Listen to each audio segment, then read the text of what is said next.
We are back, and today we have an extremely special guest with us. Conversations with the Father. I'd suggest you sit down, relax, grab your notepad, grab your coffee, and enjoy. And oh, don't forget to like, subscribe, and share with somebody special.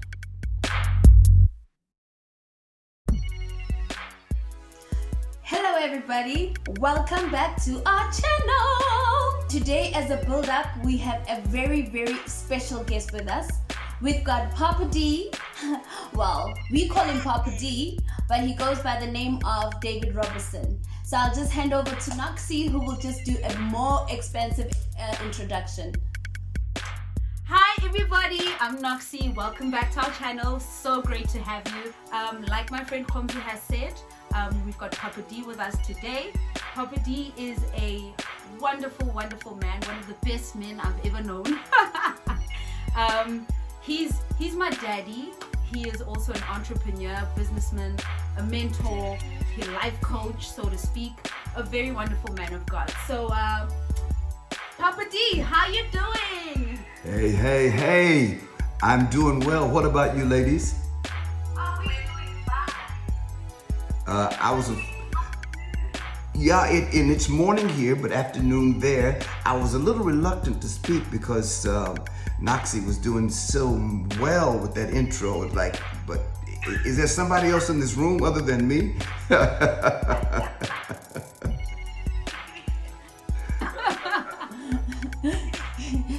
Thank you so much for joining us, Papa D. Before we become the formidable, strong women, we are girls who are raised by our daddies. And as you can tell, we call him Papa D. And I think the context of today is we're going to be having people on the show. And as we build up to say, before we are strong, powerful, independent women, we are first daddy's girls. And so that's why Papa D is here with us. So he's just going to pour his heart out to us as his girls. And then we will then build it up to say what makes a woman. But we first got out as being girls. Very interesting. Let me just say, let's just not get it twisted. Remember, woman came from man. So therefore, since she came from man, she belongs right by his side. Now, we are definitely celebrating women this month in South Africa. And I say we because I've been coming to South Africa for about 13 years. As a matter of fact, I left out of South Africa on the 17th of March on the very last flight that was leaving the airport a few months ago. So there's some South African in me for sure, but I'm delighted and I'm honored to be able to participate on such an occasion and excited about that because having 3 daughters and 6 granddaughters and 5 sisters. I'm surrounded by females, but all of my daughters and granddaughters, they're all spoiled. They're daddy's girls. Wow, that's incredible, Papa D. You're just talking about your 3 daughters and your 6 granddaughters. Like, one of the things that stand out and we as girls would always love to know is okay, say now me and Khomzi and all the other girls who are listening, what would you say is the most important daddy advice that you would give us now in this season? Wow. It's amazing that you would ask me. I happen to have a list. No.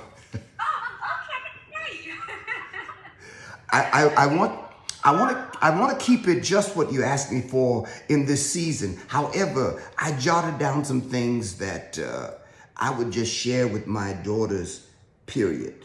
Let me preface that with, on yesterday, we were around the table about to eat. And so the 2 youngest ones, the middle one and the firstborn, were there. And then I was saying to them that I was going to be speaking today and I was going to be a part of this Zoom call, and that I would be sharing with the audience things that a dad would say to his daughters. And so the firstborn said, okay, said, Daddy, what are you going to say? I said, the same stuff I said to you, and the same stuff I said to your sister, and the same stuff I said to your other sister, and the same stuff I said to my last 3 siblings. And so she says, oh, okay, I know exactly what you're going to say. Thank you, Daddy. So here we go. From my point of view, again, being a father, and I don't like to use this phrase, but being a grandfather, or what I call a papa, one of the first things that I've always said to my daughters, and I think I would say this to any woman, your value system will determine what you will accept and what you won't accept. It's your value system. Because if you have a value system that's compromising, then that's the kind of man that you would attract. That's who you would draw. So you will select based on your value system. So before we get going anywhere, it's essential that you know your value system, that it is centered, and you hold fast to those values without compromise. Okay, so with that being said, I would want to make sure that they understand something. Definition is mandatory. I don't care what part of the world you're in, definition is mandatory.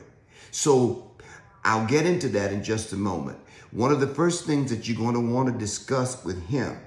Now, it's one thing for us to go have coffee, but I even say to them, going to have coffee needs to be a process, because you're talking about taking up my time, and you don't know who you're dealing with.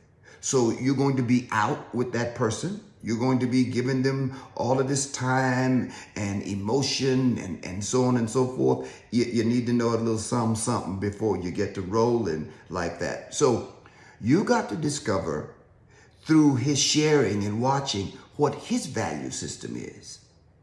You're going to want to know, what are his views on God?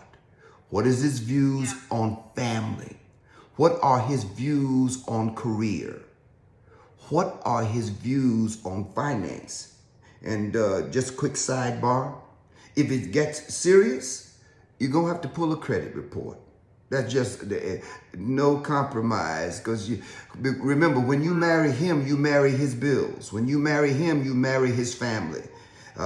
So you want to know what his views are. Is he a spendthrift? Is he frugal? Is he cheap?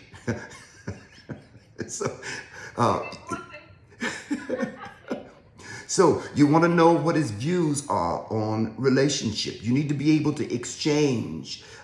This is how I view relationship. This is how you view relationship. That's so important about relationship. That is necessary.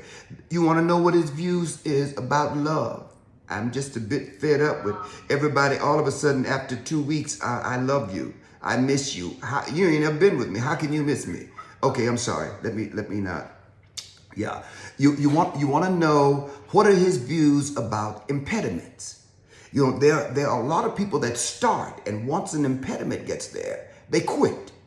They walk away. And if you're going to be involved with someone, you want to have somebody that's coming to the table, if I can use that vernacular, that brings something to the table, and at the table to make sure that we make this thing work. So it's important that you understand and know, what are his views on impediment. You're going to want to know, what is his views on dating. Define dating. What is dating to you? You see, until you can understand who you're dealing with, then it's a mystery. And then I also help them to understand, I don't care how much you have been told and what you see, there's always what I call an unknown known. Now get ready for this, an unknown known. Let me tell you about an unknown known. An unknown known is merely something that's known to me, but unknown to you. I know it, but you don't know it. Some people call it secrets. It's an unknown known. So therefore, we've got to talk about definition, and we've got to talk about value system. You're going to want to make sure you see his driver's license. Check the address. Quick story. My middle daughter, she was, I got to try to see if I can say it. I don't know, is varsity, is that college or high school? Yes, correct. Yes, varsity. Okay, so she was about 1 year shy of going to varsity. And so there was a gentleman that she had told me about, and he was going to come over. They had spent some time together and talking and getting to know each other. And I want to say he even went to the school. So when he came over, I met him finally, because I don't believe in bringing somebody over just because you met them. Oh, Daddy, I want you to meet him. No, pre-qualify him. So anyway, they were going out for a date. I said, let me see your driver's license. And so she looked at me, Daddy, said, he's going to be driving you, right? You don't know if this boy have driver's license or not. So they were leaving, going out, and I'm walking behind them. So she's kind of looking at me like, okay, Daddy, okay, thank you. I go out to the car with them, step in the back with my pad and pen, and I write down the license number and the make and model of the car. She's like, she came back, Daddy, you tripping. You are tripping. No. You may know him, but there's always an unknown known.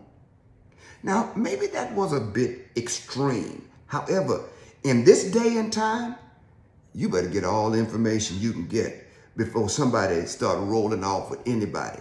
And because of my value, I value my daughters. I place high value on them. I want to make sure that, and I say this to them, and even now even to my grandkids, as long as you are in this house, I can guard and protect you. Once you leave outside of this house, then you're vulnerable to everything outside. I have no sphere of control outside of the house. So I take that very seriously. Number 4, no family meetings. I don't want to meet him. I don't want you, if you have children, if you have a daughter, you have a son, no, you can't meet my son, you can't meet my daughter, you can't meet my mama and them, you can't meet my sister and them, you can't meet Pookie and Ray Ray. There will be no family meetings with anybody until there has been an established time of getting to know one another.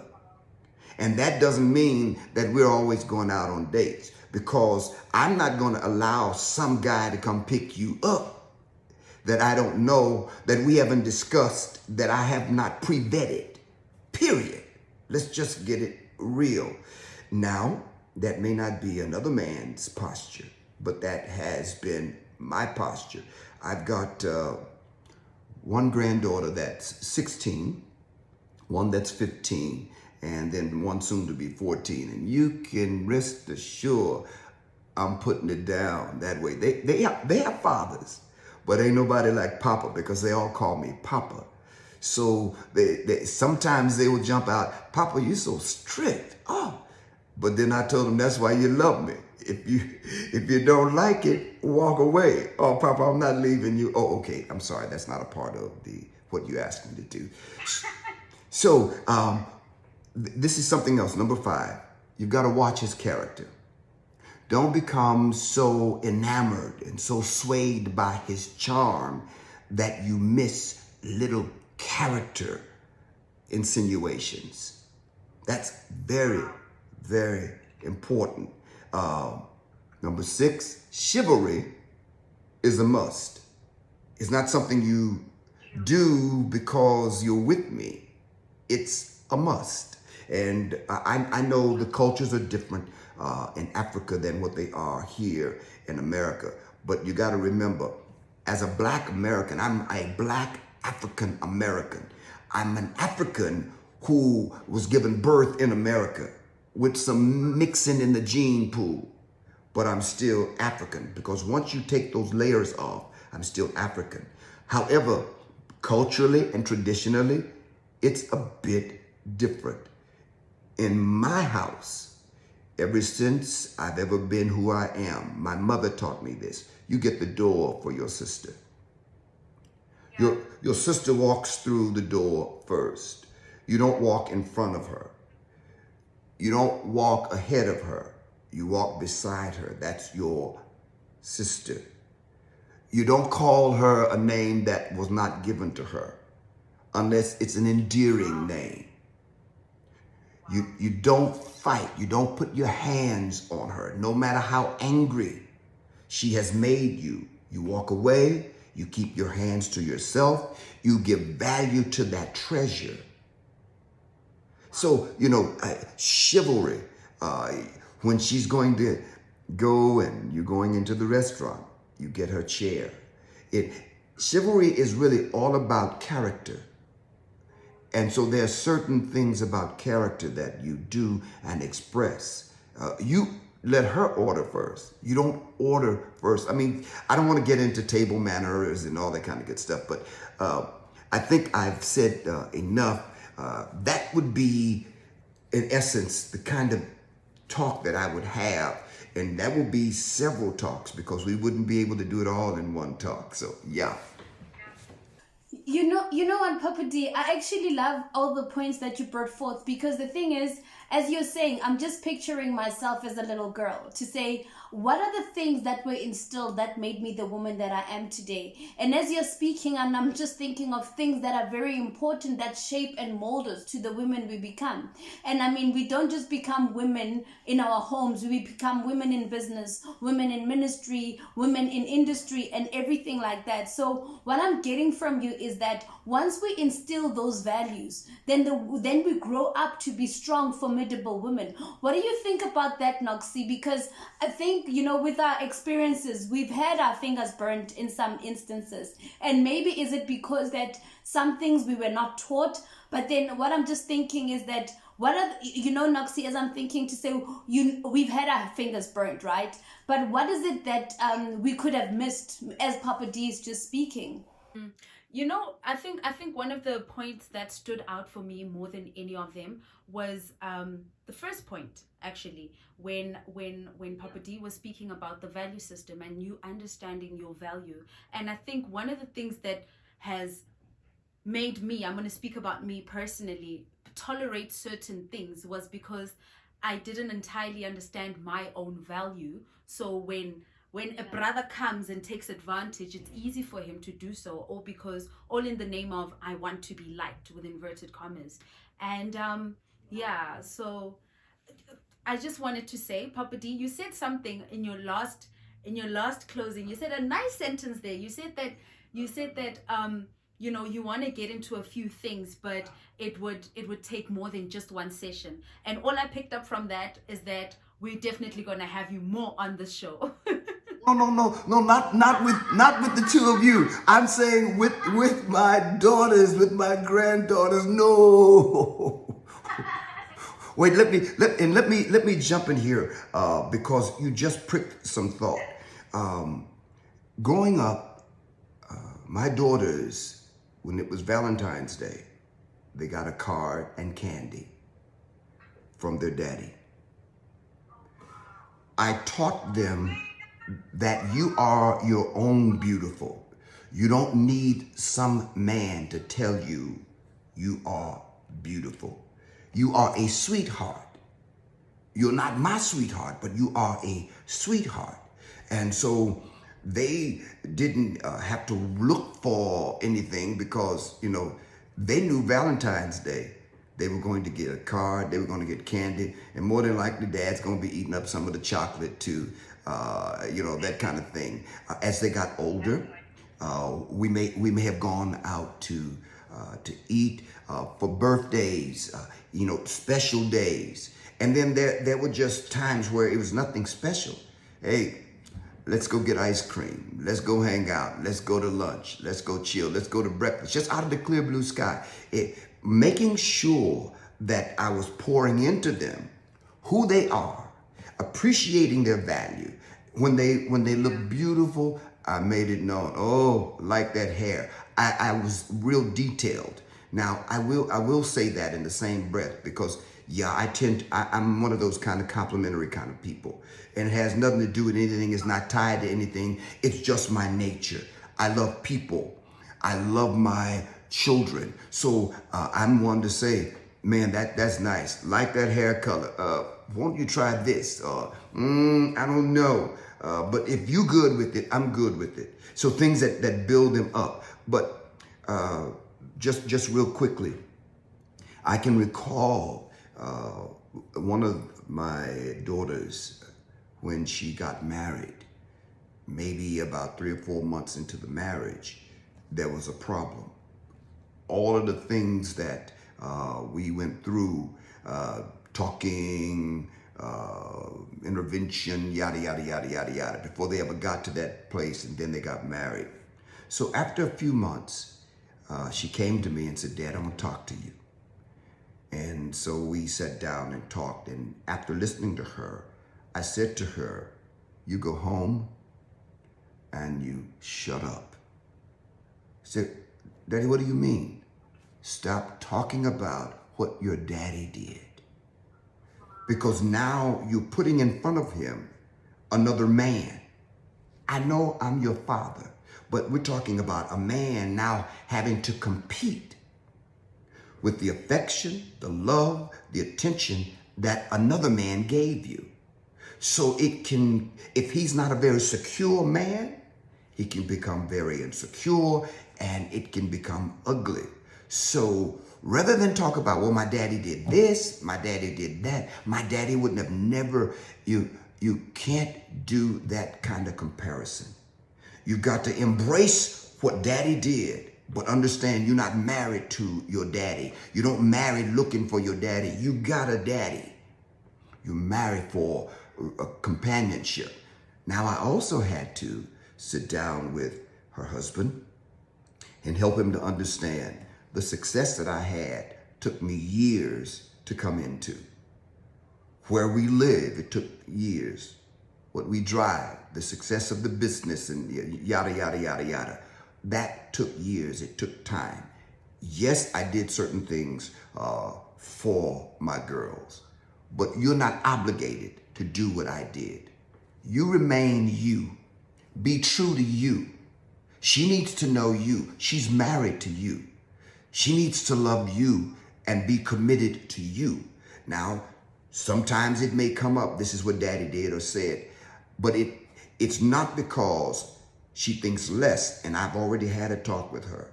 However, that's her frame of reference. And of course, I had to put it in there. Now, that's a good frame of reference too, because it's me. But anyway, that's, you got to remember, that's a missing link when you have a daughter who grows up without a father. She doesn't have a frame of reference. So without that frame of reference, what does she draw from? How does she know how a man's supposed to treat her? How does she know how to make a decision as to who's a good man? Takes nothing away from mom. Mom can be ever so wonderful. Mom can be faithful and true, but mom is not dad. So, let me just stop. You didn't ask me that. I'm through.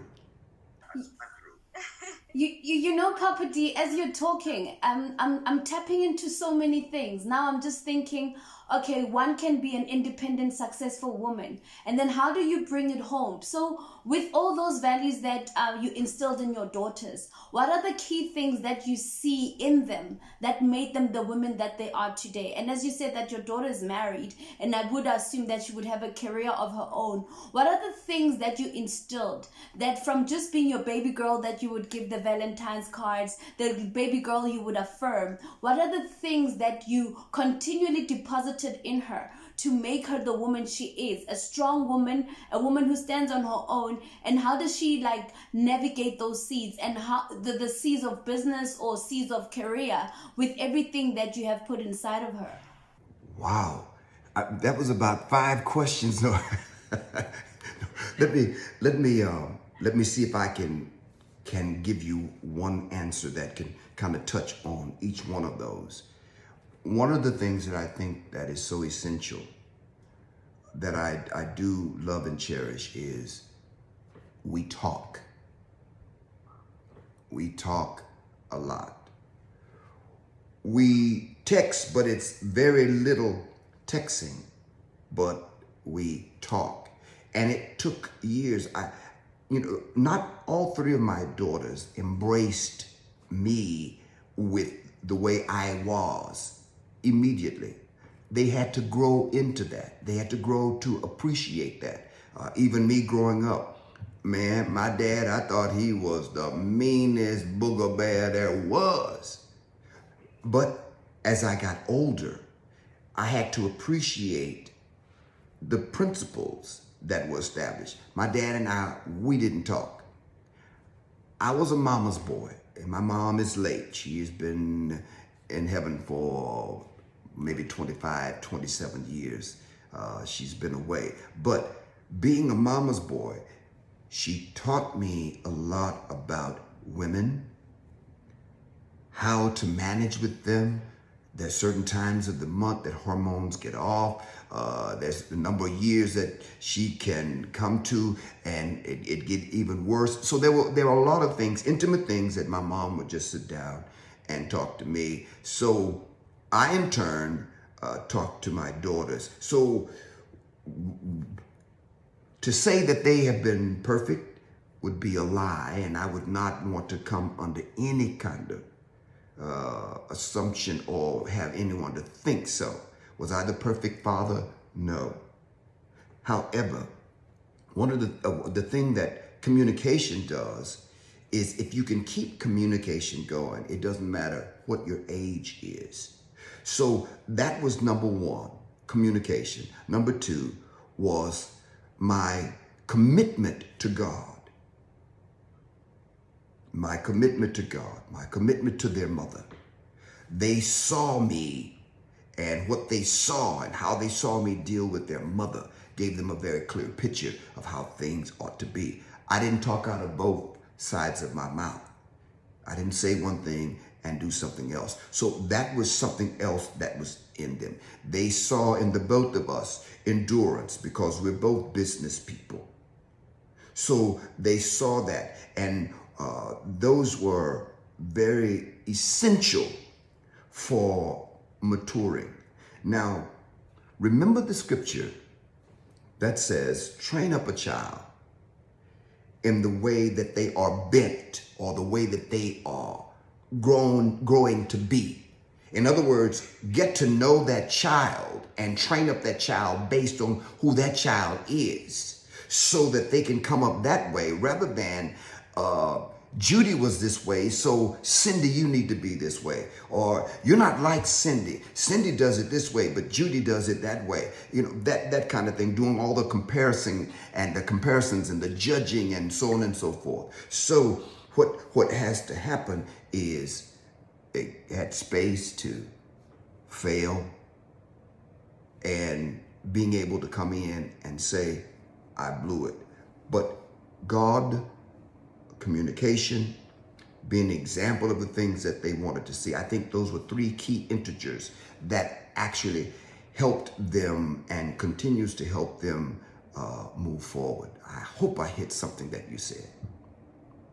Thank you so much, Papa D, for that, first of all. Secondly, I feel like all those nuggets that you've shared, as much as they're conversations with the father, with the father to the daughter, I feel like anyone can actually learn so much and take home so much from the session, and I particularly love how you answered Homoto's question when she asked what she asked about how you would handle that situation, or how you handled the situation with your daughters. And communication, yes, is extremely important, but your commitment to God, oh my word, that just took me home, and also just being an example, doing what you were saying is also extremely important, because it's true that we as kids we do what we see, not what we hear.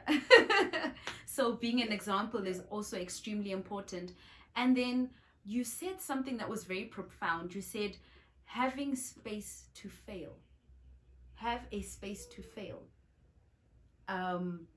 yo, that for me speaks volumes. You know, it's to say that again. I missed it. have space to fail. Okay. Yes, that is huge. It speaks volumes. It speaks that first of all, you know, you are aware that as a father you're not perfect, you know, and yeah, it just speaks a lot. And I just want to say thank you for taking your time to be with us today and sharing all those nuggets. We really do appreciate it. Yeah, it's wow. Yeah. Thank you. Alrighty, you enjoy the rest of your day. And I'm good over here in sunny Texas. Papa D, you're amazing. Thank you so much, Papa D. Thank you now. Bye-bye, y'all. Yo, what a session.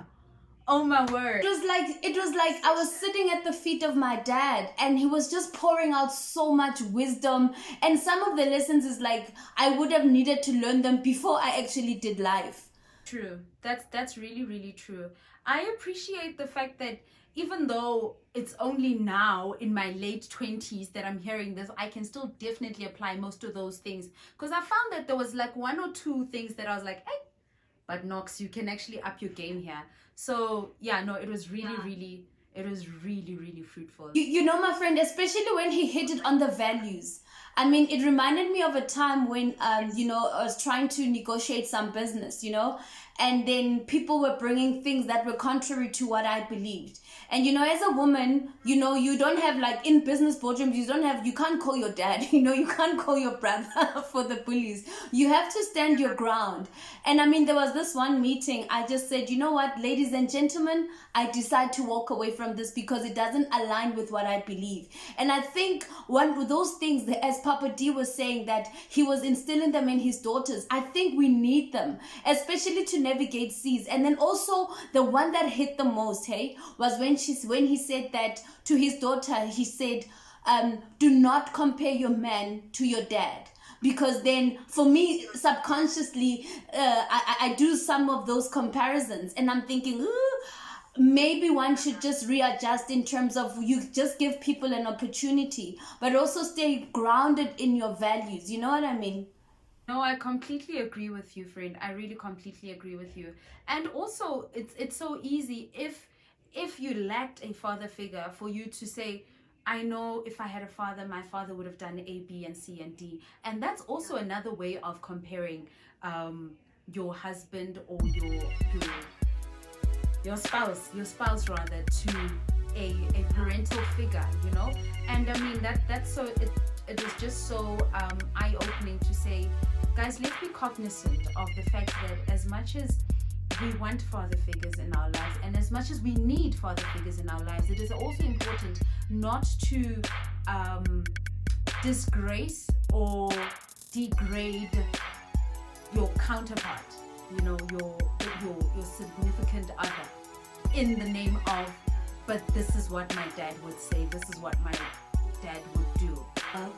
Because what I also appreciate, I think the angle of today's show, people need to understand we are going to go like a crescendo to say, now that we understand what makes a strong woman, it's the foundations. Now we're going to just build it up to meet more confident women, to meet business women. So we trust that you will stay tuned and that you took lessons from today's episode, that, you know what, let's build it up. To be the women that we are, there's a foundation that we need to tap into. Yeah, that's true. So everybody who was watching, thank you so much for watching. If you feel like somebody can definitely benefit from this, please feel free to share with your friends, with your family, and anybody who might be able to grow and benefit from this. So with that, we would just like to say thank you for watching our show. Don't forget to like, subscribe, and to share. Now, from me, Noxie, and from me, Hamzi, remember, dancing to the beat of the rhythms of grace.